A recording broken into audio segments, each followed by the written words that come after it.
Hello डॉक्टरी family, उम्मीद है आप सब लोग खैरियत से होंगे। हमारी वीडियो देख होंगे, अपने अपने घरों में गार्डनिंग की टेक्निक्स को इम्प्लीमेंट करोगे। रिसेंटली हमने आपको अपने नानी के घर का विजिट कराया था, जिसमें हमने उनकी गार्डनिंग एंडिएवर्स आपके साथ शेयर की थी।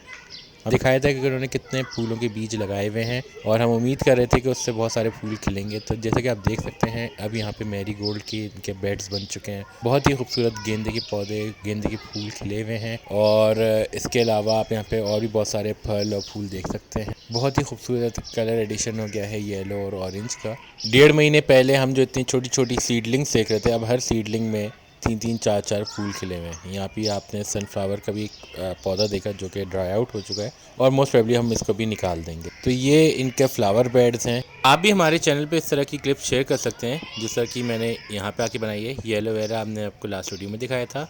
ये वो पॉट है जिसमें इन्होंने हर्ब और लीफी प्लांट उगाए थे। तो उसमें रॉकेट सैलेड उगाया है और ये पालक जो है इन्होंने बहुत सारी काश्त भी करी है और ये पालक इनके पास मज़ीद निकल आई है। इस पॉट में इन्होंने गेंदे लगाए थे और ये देख रहे हैं आप, ये गेंदे के बहुत ज़्यादा बड़े बड़े साइज़ के पौधे हो गए हैं। ये बहुत बड़े साइज़ का पॉट है और इसमें पौधे भी बड़े साइज़ के निकले हैं और उसकी कलियाँ भी जो हैं वो बड़े बड़े साइज़ की हैं। बाहर इनके पास गेंदों के अलावा पर्पलिश पिंक कलर के गुलदाउदी लगे हुए हैं, रात की रानी है, नीलोफर यानी कि बटरफ्लाई पी वाइन की भी 2-3 पौधे इन्होंने लगाए हुए हैं। कमेंट सेक्शन में फीडबैक दीजिएगा, चैनल को सब्सक्राइब करें। It's me doctor Lee from the team doctor signing off. Take care, अल्लाह हाफिज़।